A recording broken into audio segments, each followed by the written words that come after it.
Hello students, हम work energy power का study continue कर रहे हैं। इस वीडियो में हम पावर के बारे में पढ़ेंगे और मोस्टली एग्जांपल्स करेंगे, एग्जांपल्स के थ्रू समझेंगे।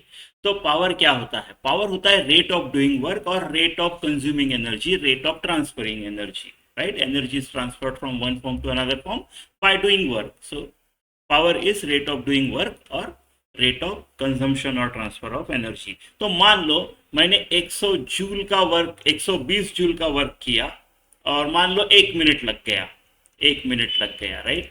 यानी 60 सेकंड लग गए। 120 जूल का वर्क किया और 60 सेकंड लग गए, तो मैंने 2 जूल पर सेकंड किया। मैंने 1 सेकंड में 2 जूल का वर्क किया, राइट। अगर मान लो ये इलेक्ट्रिक बल्ब का पावर है तो इसने 1 सेकंड में 2 जूल की एनर्जी कंज्यूम की। 2 जूल की एनर्जी लेके उसको, इलेक्ट्रिक एनर्जी लेके उसको लाइट एनर्जी, हीट एनर्जी बना दिया। इस टाइप का, इस टाइप का, राइट।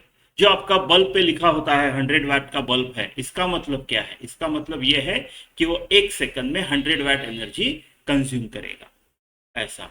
ठीक है, तो ऐसा, तो इसमें हमने एक ड्यूरेशन से ये किया है डिवाइड, राइट। एक जैसे इस एग्जांपल में 1 मिनट ड्यूरेशन इतना है, तो इसको हम एवरेज पावर बोलते हैं। किसी इंस्टेंटेनियस पावर भी होता है, किसी इंस्टेंट का power, right. D by D T कर दो, राइट। वो जो नीचे का टाइम ड्यूरेशन है उसको limit T tends to zero D by D T कर दो, तो वो मिल जाएगा। इंस्टेंटेनियस पावर का और एक डेफिनेशन है, it is dot product of force and velocity at that instant, right. At that एक इंस्टेंट पे अगर आपको पावर पूछा है तो आप एफ वी भी कर सकते हो, एफ डॉट वी। ठीक है, इसका यूनिट क्या है? यहां से ध्यान में आ गया होगा, जूल पर सेकंड। जूल पर सेकंड को बोलते हैं वैट, राइट, वैट। ये ऐसा यूनिट है। कुछ और भी यूनिट्स है, जैसे हॉर्स पावर एक यूनिट है, 746 वैट है, 1 horse power, right. Kilo VAT our ये पावर का यूनिट नहीं है, ये एनर्जी का यूनिट है, राइट। हमने क्या बोला? Power is equal to work done upon time और एनर्जी अपॉन टाइम, राइट। तो एनर्जी या वर्क डन क्या होगा? Power into time. Kilowatt, right. Watt power का यूनिट है, किलो वैट 1000 वैट यानी किलो वैट। इसको आवर से मल्टीप्लाई कर दो, ये हमको एनर्जी का यूनिट मिल गया। हमारे घर में जो इलेक्ट्रिसिटी बिल्स आते हैं उसमें जो यूनिट लिखा होता है, आपने इतना यूनिट खर्चा किया, उतना यूनिट खर्चा किया, इतनी एनर्जी वापरी, वो आपका किलो वाट आवर में जनरली होता है। जूल में अगर कन्वर्ट करो तो ऐसे कुछ हो जाएगा। ठीक है, एग्जांपल्स के थ्रू ही समझते हैं अच्छे से। एन एलिवेटर, ये पहला example, an elevator can carry maximum load of 1800 KG. Lift का भी और पैसेंजर का दोनों का मिला के वेट है। Is moving up with constant speed of 2 metre per second. The frictional force opposing the motion is 4000। Deliver determine the power delivered by motor. Motor कितना पावर डिलीवर करेगा to the elevator in watts as well as horsepower. मान लो ये आपका lift का एक ऐसा motor इस चीज को घुमा रहा है, ऐसे घुमा रहा है, इसकी वजह से आपका ये जो लिफ्ट है ना, जहाँ पे लोग बैठे हैं, और ये लिफ्ट है, ये ऊपर जा रही है, ऊपर जा रही है और उसकी वेलोसिटी 2 मीटर पर सेकंड ऐसे ऊपर जा रही है, राइट। तो इसका mg किस तरफ आएगा? नीचे आएगा। ये कितना है? 1800 केजी, और मान लो g को मैंने 10 ले लिया, तो 18000। ये हो गया मेरा mg, राइट। नीचे force, frictional force opposing the motion. Motion कैसी है मेरी? ऐसी मोशन है ऊपर के तरफ, राइट, कांस्टेंट स्पीड 2। तो फ्रिक्शन भी किस तरह आएगा? इधर ही आएगा। कितना है? 4000, राइट। यानी ये जो मोटर को जो ताकत लग रही है, मोटर को जो घुमा के इतने सारे को उठाना पड़ रहा है, तो मोटर को अगर कांस्टेंट स्पीड है, इसका मतलब नेट फोर्स 0 है। यानी मोटर कितना फोर्स लगा रहा है? ये इतना, mg प्लस एफ। दोनों को मोटर ऐसा इस तरफ घुमा रहा है, तो पावर डेवलप बाय मोटर क्या होगा? Force put in by motor into velocity, right, right. तो मोटर इसको ऊपर खींच रहा है और डिस्प्लेसमेंट ऊपर है, तो आप एफ वी भी बोल सकते हो इसको। एफ जो है कितना है, कितना खींच रहा है वो? 18 और 4 22,000, राइट। नेट फोर्स 0 है तो मोटर भी इस तरफ, ये नीचे 22,000 है, तो मोटर को ऊपर 22,000 लगाना पड़ेगा, है ना। ये mg प्लस फ्रिक्शन है और ये मोटर का है,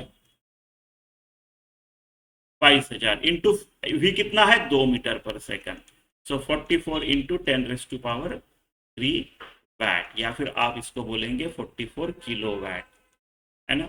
horse power 746, 746 watt is 1 HP। तो ये कितना HP हो गया, आप 44,000 को राइट इससे डिवाइड कर दो, तो आपका 44,000 डिवाइडेड बाय 746 इतना हॉर्स पावर आएगा, पावर एन, ठीक है ऐसा।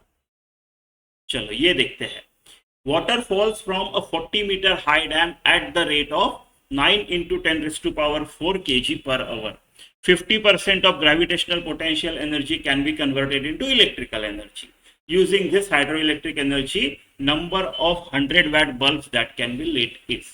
देखो आपका मान लो ये इधर से ऐसा पानी गिर रहा है, राइट, ये पानी गिर रहा है ऐसा, और मान लो ये किसी टरबाइन पे गिर रहा है ना, टरबाइन पे गिर रहा है ऐसा, और ये टरबाइन को ऐसे गोल गोल घुमाएगा, इस इधर kinetic energy, electrical energy, finally मुझे इलेक्ट्रिकल एनर्जी मिल रही है which is half of gravitational potential energy.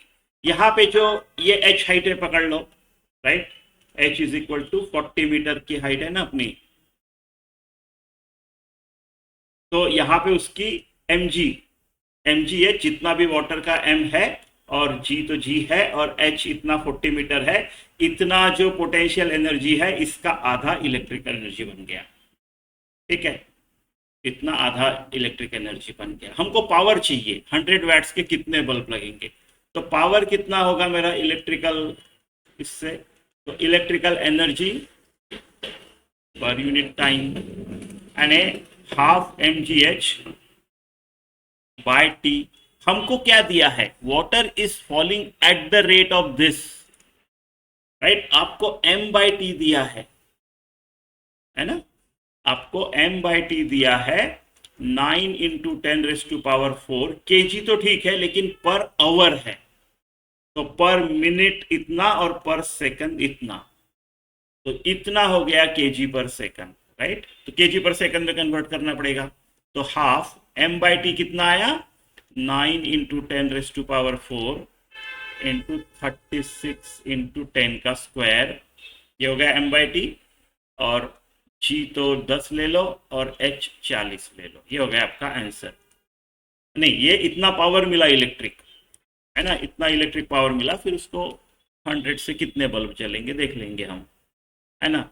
ये हो गया आपका 360 और ये हो गया 36, यानी एक और 10 आ गया यहाँ पे, तो 100 चलो ये 10 और ये 100 कट गया, यानी 10⁻⁴ हाफ 0.5 इंटू 10⁻⁴ यानी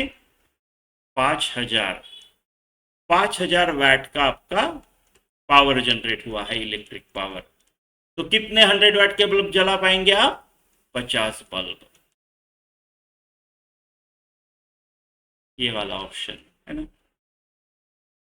ये देखते हैं, a body of mass 1 kg begins to move under the action of time dependent force F is equal to T I cap plus 3T square J cap, where I and J are unit vectors along the x and y axis, power developed by above force at time t equal to 2 कितना होगा power, right.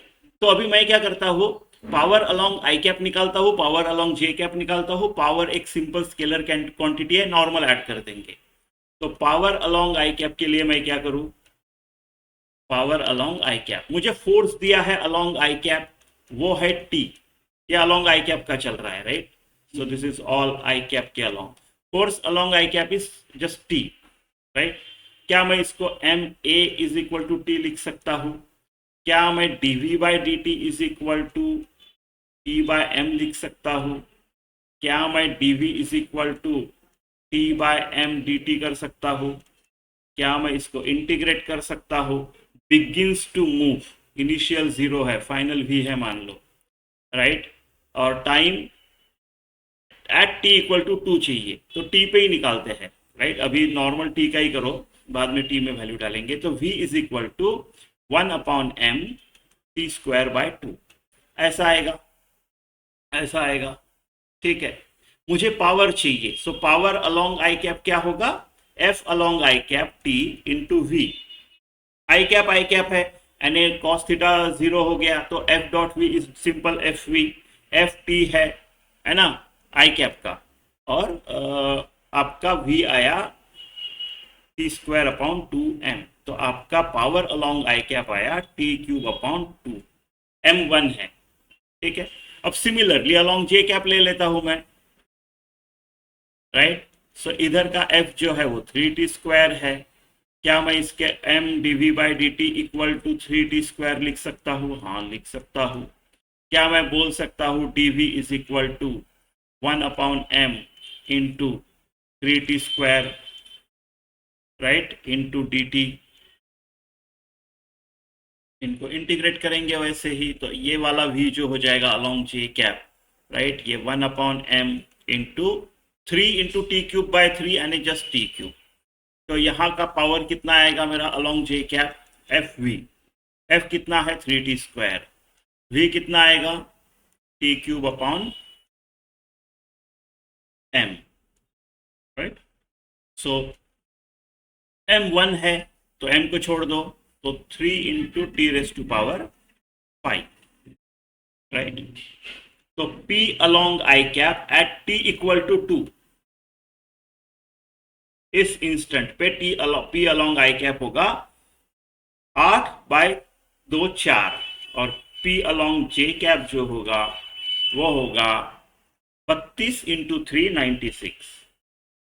Simple scalar है, तो आप simple addition करोगे तो total power आपका 100 वाट हो जाएगा, ऐसा। ठीक है, तो इस वीडियो में यहीं पे रुकते हैं। Thank you for watching. कुछ कमेंट्स है तो कमेंट में लिखिए, अच्छा लगा तो शेयर कीजिए, सब्सक्राइब कीजिए। Thank you.